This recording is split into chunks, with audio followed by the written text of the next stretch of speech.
जिन दिनों मेरी शादी हुई थी, मेरी सास दिल्ली के एक प्राइमरी स्कूल में टीचर थीं। मैं अक्सर उन्हें गर्मी सर्दी बरसात में भागते हुए स्कूल जाते देखता। एक तो सरकारी स्कूल, ऊपर से प्राइमरी स्कूल।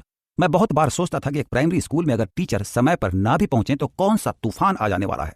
एक आध दफा तो मैं उनके घर गया होता और वो मेरे जागने से पहले ही स्कूल जा चुकी होती थी। डाइनिंग टेबल पर मेरे लिए आलू पराठे, लस्सी, चटनी सब ताजा बनाकर वो सुबह सुबह स्कूल चली जाती और दोपहर में घर आती थी। मेरी सास बिना नागा किए रोज स्कूल पहुंच जाती थी। उस सरकारी स्कूल में जिसे सरकार भी सीरियसली नहीं लेती थी, वहां वो जाती थी। जिस स्कूल को स्कूल का चपरासी तक सीरियसली ना लेता हो, उस स्कूल में मेरी सास ने कभी बिन बताए छुट्टी नहीं ली और कभी देर से नहीं पहुंची। एक दिन मैंने अपनी सास को बताया कि मेरे स्कूल में ओम प्रकाश मास्टर कई बार नहीं आते थे तो कोई एक्शन नहीं लिया जाता था। फिर आप प्राइमरी स्कूल के बच्चों की पढ़ाई को इतनी गंभीरता से क्यों लेती हैं? एक आध दफा देर हो जाए तो कौन सा पहाड़ टूट पड़ेगा? वैसे भी सरकारी स्कूल में कौन सी पढ़ाई होती है जो इतनी माथा पच्ची की जाए? मेरी सास ने मेरे सवाल का जवाब देने से पहले मुझसे सवाल किया। उन्होंने मुझसे पूछा कि उस ओम प्रकाश मास्टर के बच्चे क्या करते हैं। मैंने दिमाग पर बहुत जोर डाला, फिर बताया कि उनके बच्चे क्या कर रहे हैं ये तो नहीं पता, लेकिन उनकी बड़ी बेटी 10वीं तक की पढ़ाई कर पाई थी, फिर उसकी पढ़ाई छूट गई थी। बेटा भी ठीक से नहीं पढ़ पाया तो छोटा मोटा कोई काम उसने पकड़ लिया था। मेरी सास ने कहा कि बेटा जी, उन सभी मास्टरों को याद करो जिन्होंने अपने काम को ईमानदारी से अंजाम नहीं दिया।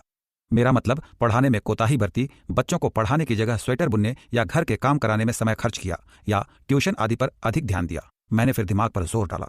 मुझे पंडित मास्टर की याद आ गई। संस्कृत पढ़ाते थे। पढ़ाते क्या थे, बातें बनाते थे। बच्चों से कद्दू, पपीता, केला बतौर उपहार लेकर कॉपी में नंबर दे दिया करते थे। उस पंडित मास्टर की बेटी पता नहीं क्यों 6ठी के बाद उसने स्कूल छोड़ दिया था। बहुत बाद में पता चला कि उसकी शादी भी हो गई थी और फिर बाद में पति ने भी उसे छोड़ दिया था। फिर एक एक कर मैंने बहुत से मास्टरों को याद किया। मुझे चुप देखकर मेरी सास ने कहा कि जो मास्टर बच्चों के भविष्य के साथ खिलवाड़ करते हैं, दरअसल किस्मत उनके बच्चों के साथ खिलवाड़ कर देती है। जिन बच्चों को स्कूल में पढ़ने के लिए भेजा जाता है या जो बच्चे स्कूल सिर्फ पढ़ने के लिए आते हैं, उन्हें ईमानदारी से पढ़ाना चाहिए। जो लोग ये सोचते हैं कि कुछ भी करें काम तो चल जाएगा, उनका अपना काम अटक जाता है। अक्सर ज्यादातर शिक्षकों के बच्चे पढ़ नहीं पाते। मैंने एक भी दिन बच्चों के साथ बेईमानी नहीं की बेटा। देख लो मेरी दोनों बेटियां पढ़ाई में कैसी निकली। मेरी दोनों बेटियां स्कूल कॉलेज में हमेशा टॉप करती रहीं। मतलब यह है कि जैसे कर्म करोगे वैसा फल मिलेगा। जो अपने काम को ईमानदारी से अंजाम नहीं देते, उनके साथ जिंदगी कब बेईमानी कर बैठती है पता भी नहीं चलता।